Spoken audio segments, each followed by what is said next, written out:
Pembahasan kedua di kitab Syarah Ratibul Haddad halaman 169. Langsung ke isi ngawang aja di pengantar, langsung ke inti kajian. Masih kisaran tentang dzikir yang pertama pada Ratibul Haddad, manfaatnya.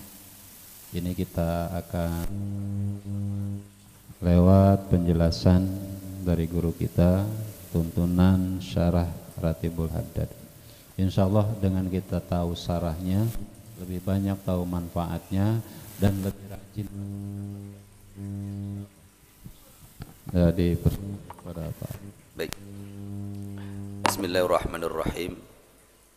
Qala al-musannifu rahimahullahu ta'ala wa nafa'ana bi bahri ulumi wa amaddana bi asrarihi wa anwarihi wa nafahati wa karamati wa barakati fid darain amin ya rabbal alamin. Falnabda, maka marilah kita memulai. Ini baru mulai. Jadi 2 minggu kemarin cuman pengantar.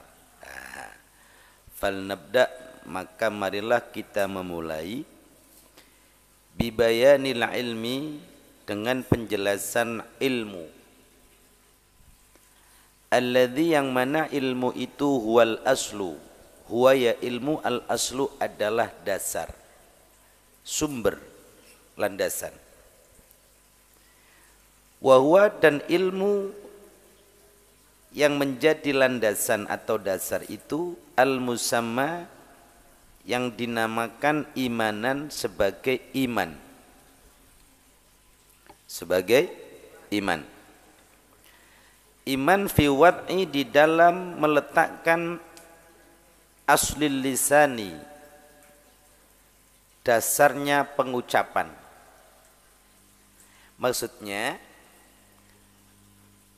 iman itu menjadi dasar dari setiap lisan ucapan yang terlontar. Sesungguhnya dengan makna lain, lisan kita, ucapan kita yang terlontar dari mulut kita menggambarkan tentang keimanan kita. Ketahuan orang bicara apa menggambarkan jati diri keimanannya. Jadi kalimat verbal, bahasa verbal lisan kita ini mewakili gambaran keimanan masing-masing kita. It, yang mana al-imanu, iman itu huwa ya iman at-tasdiqu, adalah membenarkan. Wa kullu tasdiqin, dan setiap pembenaran bil qalbi, dengan hati, fahuwa, maka pembenaran itu ilmun, adalah ilmu. Perhatikan apa hubungannya iman dengan tasdiq. Di dalam sebuah hadis riwayat Imam Tabrani disebutkan tentang definisi paling dasar, paling simpel tentang iman.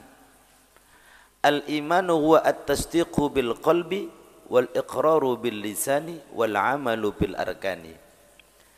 Iman itu at-tasdiqu bil qalbi, unsurnya yang pertama. Yang namanya iman itu at-tasdiqu bil qalbi, membenarkan dengan hati kita. Jadi kalau kita punya rukun iman itu, iman kepada Allah, kepada malaikat, itu yang pertama kali unsur yang harus terpenuhi di dalam diri kita adalah kita membenarkan di dalam hati tentang keimanan itu. Satu. Ketika sudah menancap keimanan di dalam hati, pembenaran di dalam hati yang disebut iman tadi, baru yang kedua, wujud zahirnya apa? Wal iqraru bil lisani, pernyataan dengan lisan. Orang kalau enggak punya keimanan, yang enggak mungkin menyatakan dengan lisannya. Orang kafir kalau memang tidak iman sama Allah, enggak mungkin dia mengatakan aku beriman kepada Allah, enggak mungkin, karena tidak ada keimanannya. Tidak ada pembenaran dalam hatinya. Unsur kedua adalah ucapan, al-iqraru bil lisan. Dan unsur ketiga yang menjadi bukti, pembuktian adalah wal amalu bil arkan.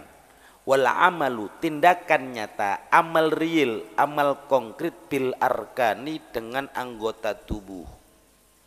Orang kalau mengatakan aku beriman kepada Allah, buktinya dia mau sholat, itu bukti kalau dia punya iman atau imannya sempurna, imannya benar, nggak KW. Sebab ada, aku ini beriman kepada Allah, buktinya sholat enggak, zakat enggak, puasa komo apalagi, ya berarti kan pernyataannya dusta, bohong. Maka wal amalu bil arkan aw wal amalu bil jawarih itu pembuktian dari keimanan yang wujud pertamanya tasdiqu bil qalbi, yang kedua wal iqraru bil lisani. Maka di sini wa kullu tasdiqin bil qalbi, dan setiap pembenaran yang ada di dalam hati kita terkait keimanan tadi, fahuwa ilmun, itulah ilmu.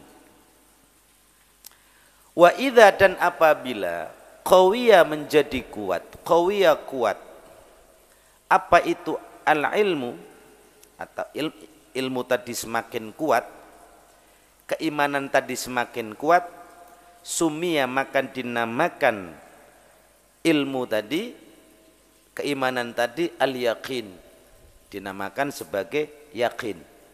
Sebab ada orang yang beriman tapi dia nggak yakin. Apa iya aku bilang percaya sama Allah, emang apa iya ya Allah, emang Allah bagaimana orang nggak kelihatan. Dia beriman tapi nggak yakin, maka tingkatan berikutnya setelah tertancapkan keimanan harus muncul keyakinan al-yaqin. Walakinna abwabal yaqini, walakinna akan tetapi abwabal yaqini, bab-bab tentang keyakinan itu kathiratun, banyak. Jadi keyakinan itu banyak ragamnya, banyak tingkatannya. Nah tadi saya coba coret-coret tentang tingkatan keyakinan yang harus dilampaui oleh kita. Jadi orang yakin jangan ketimbang yakin, jangan asal yakin, jangan sembarang yakin. Yakin itu ada tangga tingkatannya.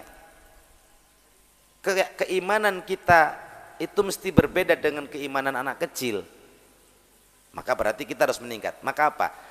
Dalam pengetahuan kita terkait dengan keyakinan, walaupun keyakinan itu banyak ragamnya, banyak tingkatannya, tapi setidaknya ada 3 tingkatan yang kita selama ini fahami. Pertama namanya ilmul yakin, yakin yang berdasarkan ilmu, makanya ilmul yakin. Yang kedua ainul yakin, keyakinan yang ditentukan oleh pengamatan langsung atau penglihatan langsung. Baru lihat, belum buktiin langsung, baru lihat doang. Tapi ada namanya hakul yakin, keyakinan yang dibuktikan langsung, dibuktikan dengan sendirinya.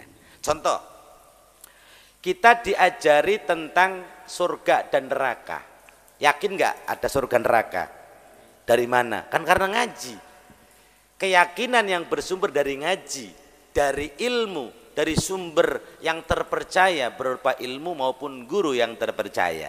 Jadilah keyakinan yang berdasarkan ilmu yang terpercaya, namanya ilmu yakin. Jadi yakin kita ada surga dan neraka. Oke. Kalau mau naik lagi menjadi ainul yakin, maka ainul yakin itu contohnya kalau kita sudah bisa ngelihat surga dan neraka secara langsung, baru ainul yakin. Mau ngelihat langsung nggak? Mau lihat neraka langsung itu? Ya, contoh, ya bisa mati dulu, bisa mati suri dulu kan. Nah, bisa melihat gambaran neraka bisa. Orang dalam tertidur misalnya pun bisa. Hanya sedikit gambaran saja. Tetapi baru namanya jadi ainul yakin, melihat sesuatu dan yakini dengan melihat dengan mata kepala langsung. Tapi belum hakul yakin. Hakul yakin itu kalau kita sudah masuk surga atau masuk neraka, buktiin oh ini surga nikmat. Oh iya. Nah, itu jadi ilmu yakin naik ainul yakin, hakul yakin. Hakul yakin adalah keyakinan yang memang sudah dibuktikan dengan sendirinya. Nah, zikir ini, ratibul haddad ini dari awal sampai akhir mengajarkan kita, diawali dari ilmu yakin sampai ainul yakin sampai hakul yakin. Apa iya sih Ratibul Haddad bisa bikin urusan gampang? Ya sudah, kalau kamu yakin amalkan, amalkan sendiri, itu ainul yakin. Oh iya, saya hatinya sudah mulai tenang. Hakul yakin, oh benar, ternyata utang saya kebayar semuanya. Ah itu kan, kalau orang lagi punya utang banyak kan galau kan, insya Allah galau kan. Tapi kalau lagi wirid dikiran kan nggak galau, lupa, emang lagi baca ratib, apalagi mimpin kan, lagi mimpin ratib kan lagi konsentrasi penuh, lupa punya utang. Lah coba ditutup lagi bukunya, puyeng lagi. Mengajarkan kita dari ilmu yakin, mau nggak? Kalau mau kerjakan, pasti jadi ainul yakin nanti. Ada rasa yang sampai. Oh iya, ternyata kalau punya utang banyak juga kalau dikira ternyata tenang. Nanti hakul yakinnya utang terbayarkan. Oh iya, emang bener Ratibul Haddad kalau dijabarin saben malam, bisa cerita karena hakul. Dulu saya diajarkan guru saya, kalau ente punya problem hidup, punya hajat hidup, asal yakin kau kerjakan, buktikan sendiri. Nah, buktikan sendiri itu namanya hakul. Lah percaya atau tidak, terlihat nanti. Kalau yang bacanya kadang baca kadang kagak, hakul yakinnya jauh, kurang. Lah ini juga menggambarkan yang baca ratib kadang baca kadang enggak, karena ilmu yakinnya juga belum tuntas. Kalau tuntas insya Allah ya rajin baca. Kalau sudah rajin baca, naik pasti nanti ainul yakin. Kalau ainul yakinnya sudah sampai, pasti hakul yakin. Ini Ratibul Haddad ngajari begitu sebetulnya. Nah, makanya disarahin. Yeah. Nah, itu contoh memang abwabul yakin katsirah. Bab tentang keyakinan itu banyak, tapi paling tidak tadi tingkat-tingkatan kita jadikan pegangan. Wa nahnu, dan kami, kita ini, innama sesungguhnya tiada lain, nahtaju, kita butuh, minha, dari keyakinan-keyakinan yang banyak tadi itu, yang kita butuhkan, ala ma yubna, di atas apa-apa, yubna yang dibangun, apa itu yakin, alaihi, atas yakin itu apa, at-tawakkulu, tawakal. Jadi kita ingin yang pada bab ini, bab zikir yang pertama ini, keyakinan yang dibutuhkan kita adalah keyakinan seberapa tinggi, seberapa besar keyakinan kita pada bab namanya tawakal. Lah, tawakal, tadi saya udah biar agak, kan kita kadang-kadang tawakal itu menerjemahkannya beda-beda. At-tawakkulu 'ala Allah wa i'timadul qalbi 'ala Allah. Yang namanya tawakal itu ketergantungan hati kita hanya kepada Allah. Ketergantungan hati. Kalau ketergantungan ikhtiar boleh pada orang, tapi hati kita harus menggantungkan segala sesuatunya pada Allah. Fi istijlabil masalih, di dalam atau dalam rangka mendatangkan kemaslahatan atau sesuatu yang nilainya manfaat, wa taf'il madhar, maupun di dalam hal menolak kemadharatan. Kita mau ngambil manfaat apapun harus menggantungkan semuanya kepada Allah. Ini wirid ini, la ilaha illallah, itu tujuannya. Ngajarin kita tawakal. Atau kita ingin menolak pandemi misalnya, biar nggak kena sakit, tidak kena COVID-19 ya, virus corona ini. Tawakal kepada Allah, hati kita. Oke. Maknanya adalah tafwidul amri ilallah. Jadi menyerahkan segala urusan kepada Allah. Wal isti'anati bihi, dan sekaligus memohon pertolongan kepada Allah. Itu namanya tawakal. Urusan kita pasrahkan ke Allah sambil bermohon kepada Allah. Fi jami'il umur, dalam seluruh urusan. Yang berikutnya disebut tawakal, wa rabtul asya'i bimasyiati. Mengkaitkan segala sesuatu, mengkaitkan segala bimasyiati, dengan kehendaknya Allah. Jadi apapun yang terjadi pasti atas kehendak Allah. Masya Allahu kan, wa ma lam yasha' lam yakun. Apa yang dikehendaki Allah pasti kejadian, dan apa-apa yang tidak dikehendaki Allah tidak mungkin akan terjadi. Ini namanya tawakal. Artinya kemudian dalam syarahnya atau dalam penjelasan, wa huwa, dan tawakal ini sifatun imaniyatun. Inilah sifat keimanan. Orang yang memiliki keimanan harus punya sifat tawakal. Jadi tawakal menggambarkan keimanan seseorang. Semakin tinggi tawakalnya kepada Allah berarti nilai imannya kental atau besar. Wa yaqinin, dan sifat dari sebuah keyakinan. Orang mengatakan aku yakin kepada ketentuan Allah, dilihat seberapa besar tawakalnya dia kepada Allah. Wa thiqatin, dan kepercayaan. Orang semakin tinggi tawakalnya kepada Allah, berarti semakin tinggi tingkat kepercayaannya atas kehendak Allah. Nah, wa tawakkul, tetapi catatannya, wa tawakkul dan tawakal itu makrunun bisya'i wal harakah. Disebut tawakal itu jika diiringi dengan upaya, kalau bahasa kita ikhtiar, wal harakah, dan aktivitas tindakan. Kalau belum ngapa-ngapain saya pasrahkan semuanya ke Allah, itu namanya tawakal nonsen.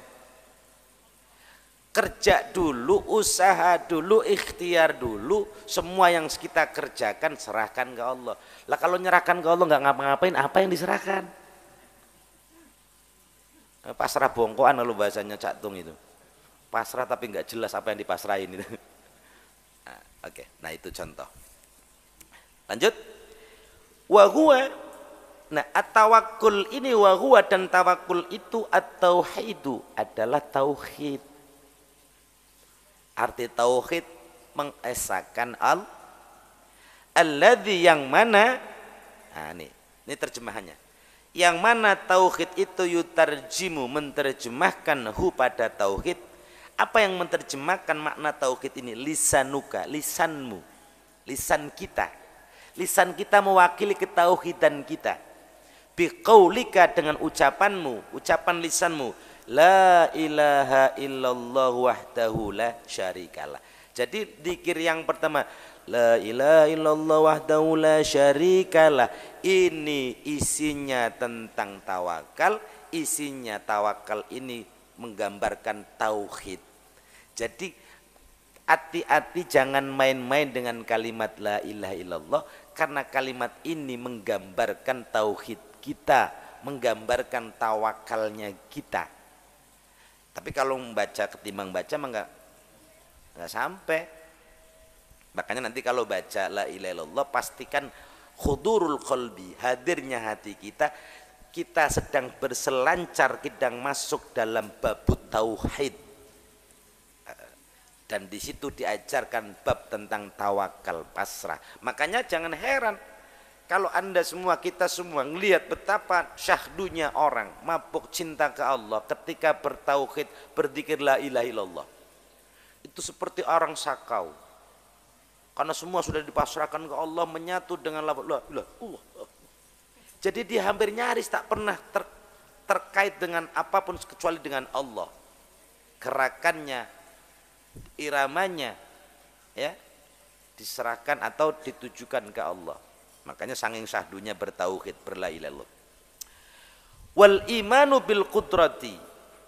Nah, zikir ini selain mengajarkan kita tentang tauhid, ya, itu juga wal imanu bil qudrah, mengajarkan tentang, mengingatkan tentang iman kepada takdir Allah, qudrah, kuasa Allah.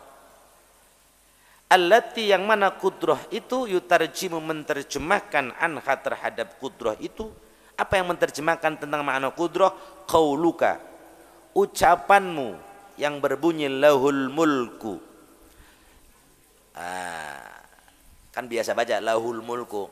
Ngerti enggak artinya lahul mulku? Kan saya khawatir bertahun-tahun baca lahul mulku orang ngerti gitu. Lahul mulku, lahu hanya milik Allah. Apa itu al-mulku? Semua kerajaan dunia ini, semua kerajaan semesta ini milik Allah, menggambarkan bahwa Pemilik sejati itu hanya adalah Allah. Kita hanya pemilik antara rumah kita yang bangun, itu syariatnya, tapi sejatinya itu Allah yang punya karena masuk dalam semesta. Makanya suatu ketika Allah mau ambil gampang. Iya, ada banjir kanyut aja udah hilang, padahal kita yang bikin.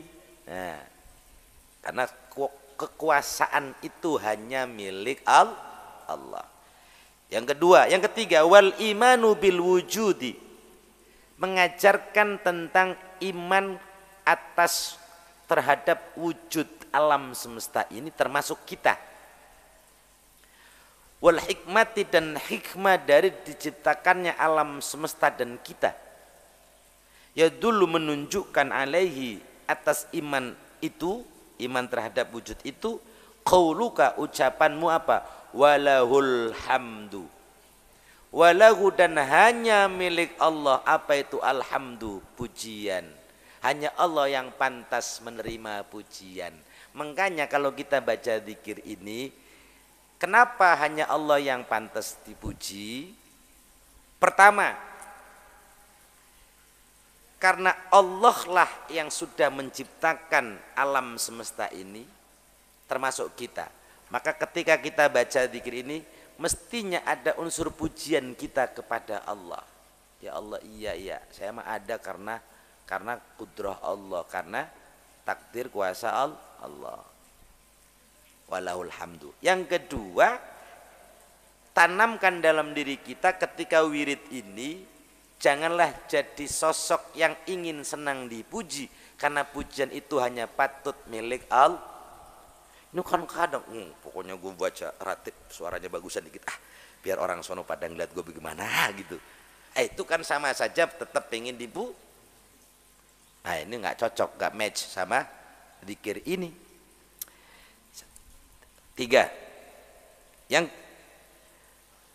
famangkala, terusannya famangkala, faman, maka barang siapa qala, berucap atau berkata, la ilaha illallah wahdahu la syarikalah, lahul mulku wa lahul hamdu wa huwa ala kulli syai'in qadir. Artinya siapa yang membaca zikir ini, faqad tamma, maka sungguh telah sempurna, lahu, bagi orang ini apa yang sempurna, al imanu, imannya. Alladzi, yang mana iman itu, huwa, ya iman itu, aslut tawakkuli, sumber tawakal kepada Allah. A'ni, yang aku maksud, kata pensyarah, ayyasyara, agar sekiranya menjadi makna, apa itu makna hadal qaul, makna ucapan ini ya. Maksudnya jika kita membaca zikir la ilaha illallah wahdahu la syarikalah, sambil merenungkan makna per makna, makna kata per kata, makna untaian kalimat per kalimat dalam zikir yang panjang ini tadi, la ilaha illallah dan seterusnya, ini sejatinya harus menjadi apa? Wasfan, sifat laziman, yang melekat. Ini harus jadi sifat yang melekat dalam diri kita. Liqalbihi, bagi hatinya seseorang, ghaliban, yang memenuhi alaihi, atas hati itu. Artinya apa?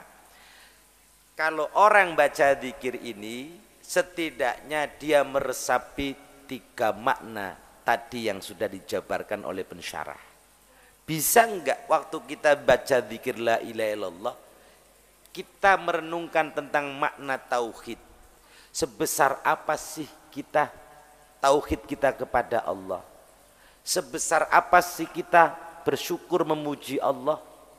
Sebesar apa sih keyakinan bahwa segala sesuatu itu semua atas biqudratillahi wa masyiati, dengan takdir Allah dan masyiatullah.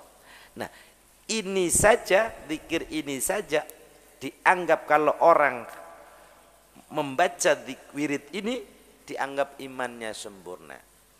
Dengan catatan, sempurna kalau dia baca sambil merenungkan dan tahu arti dari zikir yang dia baca. Selama ini enggak sempurna-sempurna, karena baca zikir ini juga bari ngantuk.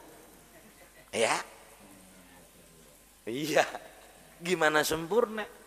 Ngerti enggak?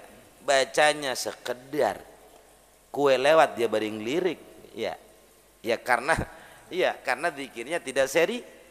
Makanya menseriusi zikir ini artinya kita diajak meresapi betul makna kata per kata atau substansi hakikat dari zikir ini. Jadi ini bukan sekedar bacaan. Ini ilmu, ini pelajaran yang dirangkai dalam sebuah wirid. Itulah salafus soleh. Mereka mengajarkan tentang ilmu. Ada yang berbentuk nathar, jadi ungkapan kata. Ada yang berbentuk nadham, bait syair. Ada yang berbentuk syarah semacam ini. Ada yang berbentuk zikir. Semua zikir itu sejatinya adalah pelajaran. Maka naif kalau kita baca tapi nggak tahu pelajaran apa yang kita baca.